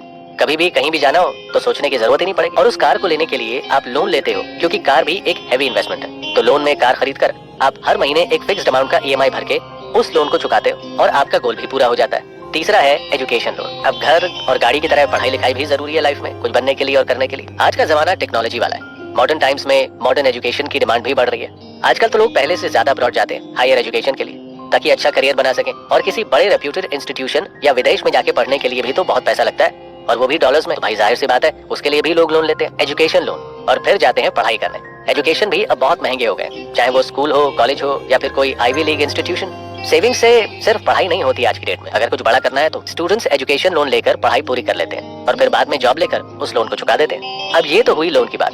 ठीक ऐसे ही इंश्योरेंस भी सही समय पर बहुत फायदा देता है और फ्यूचर में आने वाले क्राइसिस में काफी हेल्प करता है फाइनेंशियली, अगर इसकी प्लानिंग ठीक से की जाए तो। और 2 तरह के इंश्योरेंस होते हैं जो कि लोगों के लिए बहुत ही इंपॉर्टेंट है। पहला है लाइफ इंश्योरेंस। अब LIC का वो जिंगल तो सबने टीवी पर देखा ही होगा कि LIC जीवन बीमा, जिंदगी के साथ भी और जिंदगी के बाद भी। तो इससे ये समझ में आ रहा होगा कि लाइफ इंश्योरेंस क्यों इंपॉर्टेंट है। लाइफ इंश्योरेंस को एक शील्ड की तरह समझो, जो तुम्हारी फैमिली के लिए एक प्रोटेक्शन का काम करता है, उनकी ढाल बनता है जब तुम नहीं रहते हो इस दुनिया में तब, क्योंकि लाइफ तो अनप्रेडिक्टेबल है। लेकिन जो जीता है उसे अपनी और फैमिली की रिस्पॉन्सिबिलिटी तो निभानी होती है, और उसके लिए पैसे की जरूरत होती है, और वो नीड को लाइफ इंश्योरेंस पूरा करता है। अगर तुमने अपना लाइफ इंश्योरेंस करा रखा है तो तुम्हारे जाने के बाद उस इंश्योरेंस का पैसा तुम्हारी फैमिली को मिलता है और उनकी लाइफ की गाड़ी चलती रहती है। इस तरह से लाइफ इंश्योरेंस लोगों को एक ऐसी जमा पूंजी देता है जिससे उनकी लाइफ अपना जीवन जी सके। दूसरा है हेल्थ इंश्योरेंस। अब लाइफ इंश्योरेंस तो तुम्हारे बाद तुम्हारी फैमिली के काम आता है, लेकिन हेल्थ इंश्योरेंस की जरूरत तो सबको ही पड़ती है, क्योंकि आदमी बीमार पड़ता है और फिर अचानक से खर्चा बढ़ जाता है, पूरा रूटीन और बजट बिगड़ जाता है इंसान का। हॉस्पिटल से लेकर दवाइयों तक का खर्चा, इन सब का बोझ बहुत महंगा पड़ता है इंसान के पॉकेट पर। तो इसीलिए लोग हेल्थ इंश्योरेंस लेते हैं, ताकि जब बीमारी आए तो कम से कम उन्हें खर्चे की टेंशन ना हो। और हेल्थ इंश्योरेंस से इंसान का रूटीन बजट भी नहीं बिगड़ता है। छोटी छोटी हेल्थ इश्यूज तो इंसान मैनेज कर लेता है, लेकिन अगर कभी अचानक से हेल्थ प्रॉब्लम आए और ट्रीटमेंट महंगा हो तो फिर हेल्थ इंश्योरेंस बहुत काम आता है उस वक्त। और हेल्थ इंश्योरेंस के प्रीमियम अफोर्ड करना इतना भी मुश्किल नहीं होता। हर महीने या फिर साल में एक बार प्रीमियम भर के फ्यूचर के हेल्थ इश्यूज में होने वाले खर्चों से टेंशन फ्री हुआ जा सकता है। ये बात तो सही है। लाइफ तो बहुत अनप्रेडिक्टेबल होती है और उसके लिए प्लानिंग पहले से ही करके रखनी पड़ती है। और लोन्स और इंश्योरेंस ये दोनों चीजें बहुत इंपॉर्टेंट रोल निभाती है हमारी जिंदगी में। ये तो मैं समझ गया अच्छे तरीके से। लेकिन जिनी ये तो बताओ कि ये सब करने के बाद मैं श्योर हो जाऊंगा अपने फाइनेंशियल सिक्योरिटी को लेकर? क्योंकि जहाँ इतने पैसे खर्च किए हैं वहाँ भी तो प्रॉब्लम आ सकती है। हाँ बिल्कुल भाई, दुनिया में किसी चीज की कोई गारंटी नहीं, 100% तो नहीं होती है। इसीलिए जो चीज हमारे 70% भी कंट्रोल में है वो तो हम डबल सिक्योर कर ही सकते हैं, जैसे कि फाइनेंसेस। तो यहाँ पर डबल सिक्योरिटी को ऐसे समझो अर्जुन, सोचो कि तुम्हारे पास एक खजाने का बॉक्स है और तुम अब घर खरीदने का प्लान कर रहे हो और उस घर को खरीदने के लिए तुम होम लोन लेते हो। तो ये तो हुई तुम्हारी फाइनेंशियल प्लानिंग एक गोल को पूरा करने के लिए। अब इसे डबल सिक्योर करने के लिए तुम अपने घर का इंश्योरेंस भी करवा सकते हो। इससे तुम्हारा घर डबल सिक्योर हो जाएगा कि अगर कभी आगे जाकर तुम्हारा घर डैमेज होता है किसी भी रीजन से, तो वो इंश्योरेंस तुम क्लेम कर पाओगे और उस डैमेज से निपटने के लिए उसका लोन तुम्हारे पॉकेट पर भी नहीं आएगा। तो जिस समय तुम अपना होम लोन चुका रहे होते हो, तुम्हारा हाउस इंश्योरेंस तुम्हारे घर को प्रोटेक्ट कर रहा होता है। और इस तरीके से लोन और इंश्योरेंस साथ में काम करते हैं फाइनेंशियल प्लानिंग में डबल सिक्योरिटी देने के लिए। लोन्स तुम्हारे ड्रीम्स को पूरा करने में तुम्हारी हेल्प करता है और इंश्योरेंस तुम्हारे उसी ड्रीम को प्रोटेक्शन देता है। और ये था लोन और इंश्योरेंस का योगदान आपकी फाइनेंशियल प्लानिंग में, जो कि आपके ड्रीम को पूरा करता है और उन्हें प्रोटेक्ट भी करता है, अगर आपने जिम्मेदारी और सही प्लानिंग के साथ इनका इस्तेमाल किया तो। अब दोस्तों, हमारे पास फाइनेंशियल यूटिलिटी के ऑप्शंस भले ही कितने ही हो, लेकिन अगर सोर्स ऑफ इनकम तंग है तो फिर उन ऑप्शंस की तरफ हम देखेंगे या दिमाग लगाने के बारे में सोचते तक नहीं है। तो क्या है इसका उपाय? एज यूजुअल इसका भी उपाय जिनी बाबा ही बताएंगे हम सबको नेक्स्ट एपिसोड में। दोस्तों, जैसे कि पिछले एपिसोड में हमने फाइनेंशियल यूटिलिटी ऑप्शंस तो देख लिए, लेकिन पैसा अभी भी मेरे रेडार पर है। क्योंकि जब पैसा होता है आपके पास, तभी आप किसी और सिक्योरिटी के बारे में सोचते हो। देखते ही देखते दुनिया कहां से कहां पहुंच गई। एंशिएंट से मॉडर्न टेक्नोलॉजी पे आ चुके हैं हम। लाइफ के हर फील्ड में काम करने का तरीका कितना बदल गया है। मेरा मतलब मल्टीटास्किंग और स्मार्ट वर्किंग से। ठीक वैसे ही पैसे की दुनिया में भी ये बदलाव बहुत तेजी से आया। आज लोग एक सोर्स ऑफ इनकम पर नहीं बल्कि मल्टीपल सोर्स ऑफ इनकम वाले मेथड पर भरोसा करते हैं। मल्टीपल सोर्स ऑफ इनकम हमारे फाइनेंशियल गोल्स को पूरा करने में काफी ज्यादा और तेजी से कंट्रीब्यूट करता है। तो आइए जानते हैं इंटरनेट के जमाने में मल्टीपल सोर्स ऑफ इनकम का फंडा। अरे अर्जुन, आज भी कल के मनी विजडम के बारे में सोच रहे हो? मैं बस सोच रहा हूँ कि ये पैसा कमाना और बनाना कितना भारी काम है। अगर सोचा जाए तो इंसान के पास जितना पैसा हो उतना कम ही लगता है, क्योंकि हर सपने की कीमत पैसे से ही चुकानी पड़ती है जिन्हें। बस यही सोचकर कभी कभी निराशा हो जाती है। तो तुम्हें क्या ऐसा लगा था कि पैसा सच में पेड़ पे लगता है और बहुत आसान होता है पैसा कमाना और बनाना? नहीं, धनी बनने का कोई शॉर्टकट नहीं होता, और जो लोग हमेशा ऐसे वे ढूंढते हैं वो हमेशा ही किसी न किसी डर में रहते हैं। तो इसीलिए हासिल करो, बड़े सपने देखो, ताकि जब तुम्हारे पास पैसा आए तो उन सपनों को सच कर सको। और उसके लिए ट्रेडिशनल माइंडसेट से हटकर कुछ नया सोचना और कुछ करना पड़ेगा। जैसे कि अगर सिर्फ जॉब के भरोसे बैठोगे तो कभी धनी नहीं बन पाओगे, क्योंकि जितनी तुम्हारी सैलरी होगी तुम्हारे सपने का साइज उतना ही लिमिटेड रहेगा। वो भी सारे बिल्स भरने के बाद जो बचेगा वो उस पर डिपेंड करेगा। और तुम तब तक इतना फ्रस्ट्रेटेड हो चुके होगे कि उन बचे पैसों से एंजॉय करना या चिल करना चाहोगे तो फिर वापस जीरो पर। इसीलिए कुछ अलग सोचो।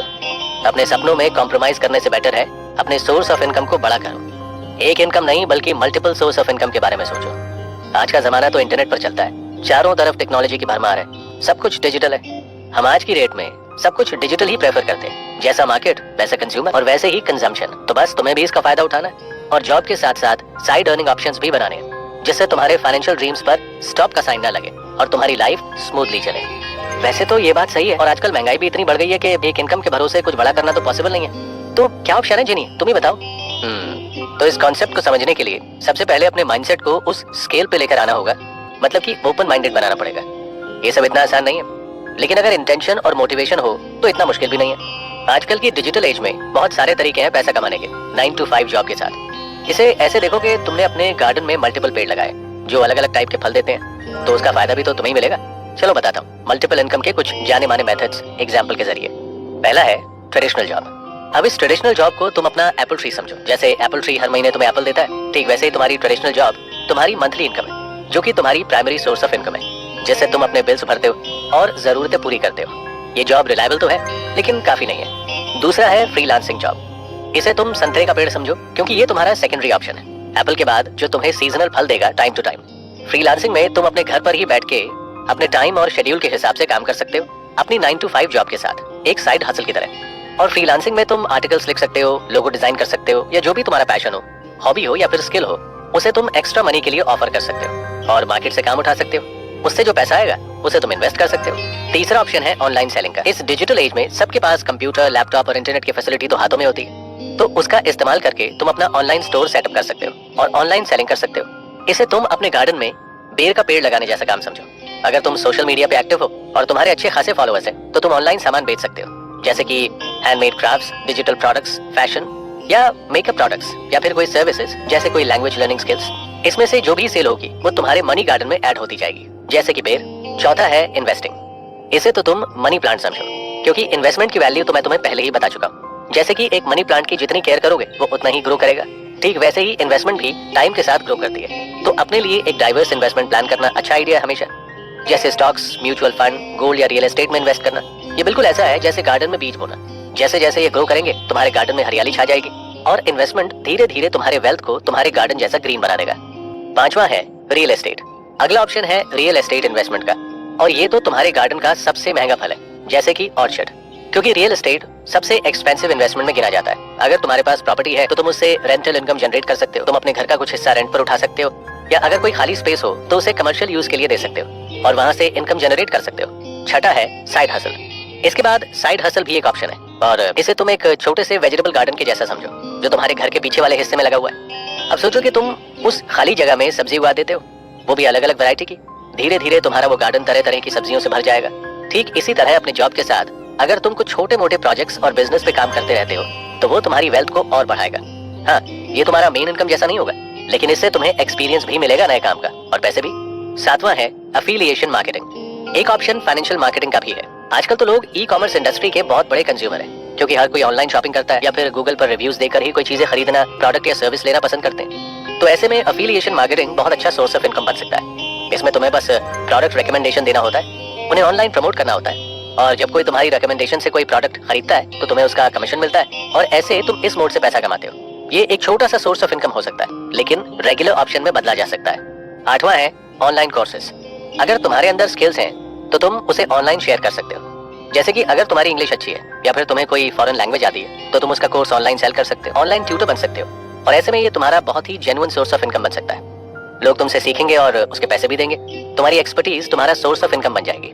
तो अगर तुम पैसा वाकई में बनाना चाहते हो तो ट्रेडिशनल जॉब के साथ साथ डिजिटल स्मार्ट बनकर अपने लिए पैसा बना सकते हो। मल्टीपल ऑप्शन से पैसा बनाने का रास्ता, मगर हमेशा याद रखना कि मल्टीपल सोर्सेज ऑफ इनकम बनाने के लिए टाइम और एफर्ट्स दोनों की जरूरत होती है। तो हड़बड़ी में नहीं, बल्कि पेशेंस रखकर ठंडे दिमाग से प्लान करना होता है। जैसे अपने गार्डन में जितना टाइम, ध्यान और एफर्ट दोगे वो समय के साथ तुम्हें फल और फूल देगा, वैसे ही अपने वेल्थ बिल्डिंग प्रोसेस को जितना सही माइंडसेट के साथ प्लान करोगे, उस पे एक्शन लोगे, तो ओवर टाइम ये तुम्हें मालामाल बना देगा। तो प्रिय दोस्तों, इस एपिसोड में आपने सुना कि कैसे आप अपने लिए मल्टीपल इनकम के सोर्स जनरेट कर सकते हैं और अपने फाइनेंशियल ड्रीम्स को बड़े आराम से पूरा कर सकते हैं। तो अगर आपके पास जुनून, स्किल्स और मकसद है तो अपने टाइम और एनर्जी को वेल्थ बिल्डिंग में जरूर लगाना। अब पैसा कमाने से पैसा बनाने के रास्ते पर कैसे आना है वो तो हमने सीख लिया, लेकिन एक बात ये भी है कि लाइफ टाइम तो हम काम नहीं कर सकते, क्योंकि आज टाइम, एनर्जी और हेल्थ है वो क्या पता कल हो ना हो। इसीलिए अभी से लाइफ के उस स्टेज के बारे में सोचना जरूरी है जब काम करने की हालत में नहीं होंगे। तो कैसी होगी लाइफ आफ्टर रिटायरमेंट और कैसी होनी चाहिए, ये बताएंगे जीनी बाबा इस शो के आखिरी एपिसोड में। अब जब आपको ये पता है कि पैसा बनाना आपकी पूरी लाइफ को फाइनेंशियली सिक्योर करने का फुल प्रूफ प्लान है, जब पैसा आपके लिए काम करने लगता है तो आप अपने लिए काम करने के लिए फ्री हो जाते हैं, क्योंकि लाइफ सिर्फ पैसा कमाने और बनाए रखने के लिए नहीं होती, बल्कि उस वेल्थ का सही इस्तेमाल कर अपनी लाइफ में खुशियां लाना, नीड्स और डिजायर्स, अपने एम्बिशंस और एस्पिरेशंस को पूरा करना होता है, ताकि आपसे जुड़े सारे लोगों की लाइफ हो सके हैप्पी और सिक्योर, जिसके लिए लाइफ आफ्टर रिटायरमेंट का प्लान करना भी एक इंपॉर्टेंट स्टेप माना जाता है। इमेजिन कीजिए कि आप जितना जल्दी फाइनेंशियल गोल्स को फुलफिल करेंगे, जब मनी आपकी लाइफ में एक क्रूशियल डिफरेंशिएटर के रूप में नहीं रहेगा, जब आपको ये सोचने की जरूरत नहीं है कि आपके बैंक अकाउंट में कितना पैसा है, आप कुछ भी प्लान करने से पहले इतना सोचेंगे नहीं, और ना ही अपना बैंक बैलेंस चेक करेंगे। आपके पास हेल्थ, वेल्थ, हैप्पीनेस तीनों ही रहेंगे फुल स्टॉक, और आप उठाओगे लाइफ के यूनिक एक्सपीरियंसेस का मजा सिर्फ और सिर्फ अपने फाइनेंशियल गोल्स को पूरी ईमानदारी के साथ पूरा करके। और ये कैसे होगा बताएंगे जिनी बाबा अपने आखिरी बुलेट पॉइंट में। आज मुझे बहुत सुकून मिलने वाला है, क्योंकि आज मेरे मनी विजडम सेशन का ये आखिरी बुलेट पॉइंट मैं तुम्हें देने वाला हूं अर्जुन। क्या तुम रेडी हो? हाँ रेडी तो हूँ, लेकिन थोड़ा उदास भी। कहाँ मैं लालटेन लेकर नोट छापने की मशीन ढूंढने निकला था, कहाँ तुमने पूरा नक्शा ही बदल दिया जिनी। अब ऐसा लग रहा है कि पैसा कमाना या बनाना सिर्फ पैसों के बारे में नहीं होता, बल्कि अपनी लाइफ को सही मायने में जीना होता है। अर्जुन की इतनी डीप फिलोसफी सुनकर जिनी को बहुत अच्छा लगा, और वो अर्जुन की तारीफ करते हुए अपने आखिरी बुलेट पॉइंट का ज्ञान देना शुरू कर देता है। अरे वाह अर्जुन, आज तो तुमने मुझे इम्प्रेस कर दिया। चलो मेरे आने का कुछ तो फायदा हुआ, क्योंकि जो पॉइंट तुमने बोला वो बिल्कुल सही है। पैसा कमाना या बनाना सिर्फ पैसों के बारे में नहीं, बल्कि लाइफ जीने के बारे में होता है। वो कहते हैं ना कि कभी टाइम होता है तो पैसा और हेल्थ नहीं होता, कभी हेल्थ और टाइम होता है तो पैसा नहीं होता, और कभी पैसा और हेल्थ हो तो टाइम नहीं होता। ये तीनों चीजें कभी एक साथ नहीं मिलती, और जिसको मिल जाए उसकी तो बल्ले बल्ले। लेकिन इन तीनों फैक्टर्स को एक साथ लाया तो जा ही सकता है, सही प्लानिंग और एक्शन के साथ, और जो ऐसा कर लेता है उसकी लाइफ सक्सेसफुल हो जाती है। और इसके लिए लाइफ आफ्टर रिटायरमेंट के बारे में सोचना और समझना बहुत जरूरी है। अब तुम ये सोचोगे कि अब इसका उस डीप फिलॉसफी से क्या कनेक्शन है? तो कनेक्शन है। इसका कनेक्शन सीधा तुम्हारे फाइनेंशियल स्टेबिलिटी से। तुम लाइफ में जितना जल्दी अपने फाइनेंशियल प्लानिंग को शुरू कर दोगे और पैसा बनाने के माइंडसेट पर एक्शन लोगे, उतना ही जल्दी तुम अपनी जॉब से रिटायरमेंट ले सकते हो। मतलब कि तुम्हें पैसे के लिए काम नहीं करना पड़ेगा, बल्कि पैसा तुम्हारे लिए काम करेगा और तुम अपनी लाइफ को पूरा एंजॉय कर पाओगे, वो भी टेंशन फ्री होकर। सही मायने में लाइफ आफ्टर रिटायरमेंट का मतलब ही होता है अपनी फाइनेंशियल चिंताओं से मुक्ति पाना। इमेजिन करो, लक्षद्वीप के बीच के किनारे पर किसी पाम ट्री के नीचे बैठकर पीना कोलाडा पीते हुए अपने सामने क्रिस्टल क्लियर पानी को देखते हुए, उसकी आवाज को सुनते हुए, विटामिन डी लेते लेते तुम अपनी जिंदगी का पूरा मजा ले रहे हो, क्योंकि बैकग्राउंड में तुम्हारा पैसा तुम्हारे लिए ऑटोमेटिकली काम कर रहा है। लाइफ आफ्टर रिटायरमेंट एक पीसफुल रिट्रीट जैसा होना चाहिए। तो चलो मैं तुम्हें तुम्हारा रिटायरमेंट रिट्रीट का नजारा दिखाता हूँ कि तुम्हारी लाइफ आफ्टर रिटायरमेंट आखिर कैसी होगी अगर तुमने ये सारे बुलेट पॉइंट्स फॉलो किए तो। सबसे पहले तो इस पैराडाइज में तुम्हें फाइनेंशियली सिक्योरिटी मिलती है, क्योंकि इस सिक्योरिटी के लिए तुमने अर्ली एज से ही पैसा कमाना, साइड हसल करना, इन्वेस्टमेंट करना, सेविंग्स करना, फाइनेंशियली स्मार्ट डिसीजंस लेना शुरू कर दिया था।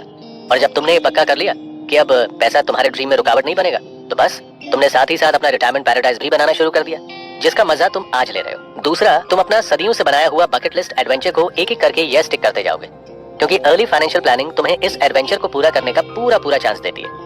अगर तुम्हारा फाइनेंशियल सूटकेस पैक्ड है तो बस तुम कभी भी अपने एडवेंचर ट्रिप पर निकल सकते हो। जैसे कि अगर तुम्हारी कोई हॉबी है या तुम ट्रैवल करना चाहते हो, तो तुम्हारी फाइनेंशियल सिक्योरिटी तुम्हारे इस हॉबी को पूरा करने में तुम्हारी दोस्त बन जाएगी।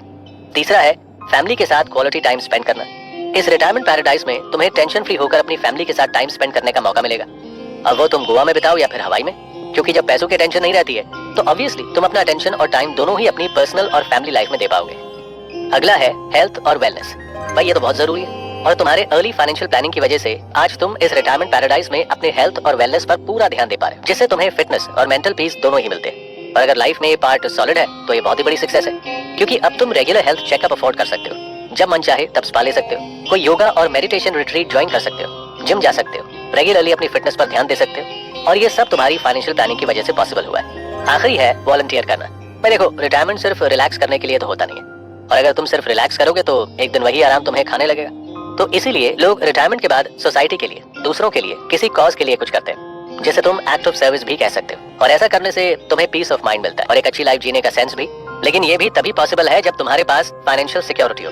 तो अगर तुम खुद को ये एक्ट ऑफ सर्विस में वॉलंटियर करते हुए देख पा रहे हो, तो समझ जाओ कि ये सब तुम्हारी फाइनेंशियल प्लानिंग की वजह से ही हो पाया है। तो तुम्हारे सही प्लानिंग और एक्शन से तुम्हारी लाइफ आफ्टर रिटायरमेंट कुछ ऐसी दिखेगी, और यही होती है एक सक्सेसफुल लाइफ, जिसमें तुम्हारे पास टाइम, मनी और हेल्थ के साथ साथ हैप्पीनेस भी होती है। और अर्ली एज से पैसा बनाने का माइंडसेट कैसे फिक्स करना है, ये तो तुम अभी तक समझ ही गए होंगे।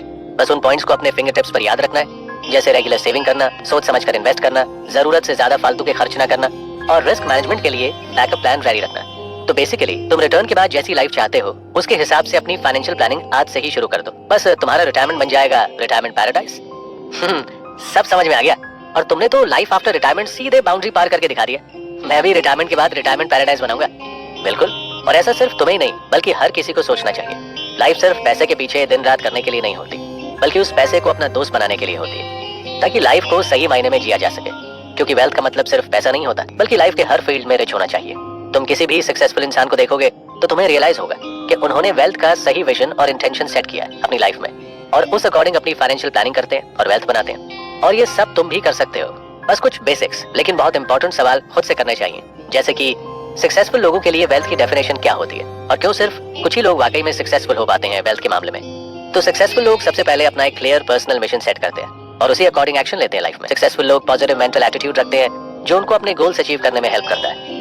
सक्सेसफुल लोग कुछ बड़ा करने के लिए छोटे सैक्रिफाइस करने से पीछे नहीं हटते, उनमें डिसिप्लिन होता है। सक्सेसफुल लोग अपने लिए मीनिंगफुल और चैलेंजिंग गोल्स सेट करते हैं। सक्सेसफुल लोग अपने किसी फेलियर के लिए दूसरों को ब्लेम करने की जगह खुद की रिस्पॉन्सिबिलिटी लेते हैं और उस पर पॉजिटिवली काम करते हैं। सक्सेसफुल लोग बड़े सपने देखते हैं और उसी पे फोकस रहते हैं। सक्सेसफुल लोग अच्छी हैबिट्स को अपनी लाइफ का पार्ट बनाते हैं और उन लोगों को अपने सर्कल में जोड़ते हैं जिनका गोल सिमिलर होता है। सक्सेसफुल लोग लीडर्स की तरह सोचते हैं और अपने साथ साथ सबके बारे में सोचते हैं। बस ऐसे कुछ सवाल अगर तुम अपने आप से पूछोगे और उसका जवाब ढूंढने की कोशिश करोगे, तो तुम्हारी तकदीर तुम्हें पैसे का नहीं बल्कि वेल्थ के ब्लूप्रिंट की तरफ ले जाएगी। अरे यहाँ तो पूरा सीन ही चेंज हो गया। पैसा और वेल्थ का फर्क अब मैं समझ गया, और तुम्हारे मनी विजडम ने मुझे फाइनली ये बताया कि धनी सिर्फ पैसों से नहीं बल्कि सही सोच से बना जाता है।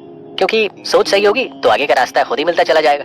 जिनी, तुम्हारे मनी विजडम के बुलेट पॉइंट्स ने मुझे मनी की ABC समझा दी, और मैं प्रॉमिस करता हूँ कि ये बेवकूफियों की तरह लालटेन लेकर नोट छापने की मशीन नहीं, बल्कि अपने दिमाग का LED जला के अभी से फाइनेंशियल प्लानिंग करना शुरू करूंगा, ताकि मेरी लाइफ आफ्टर रिटायरमेंट सक्सेसफुल हो। सिर्फ रिटायरमेंट के बाद ही नहीं बल्कि हर रोज सक्सेसफुल हो, क्योंकि अब मैं हर रोज माइंडफुल चॉइसेस लूंगा और सॉलिड वेल्थ बिल्डिंग करूंगा। थैंक यू जेनी, मुझे मेरे सपनों से रियलिटी की तरफ ले जाने के लिए।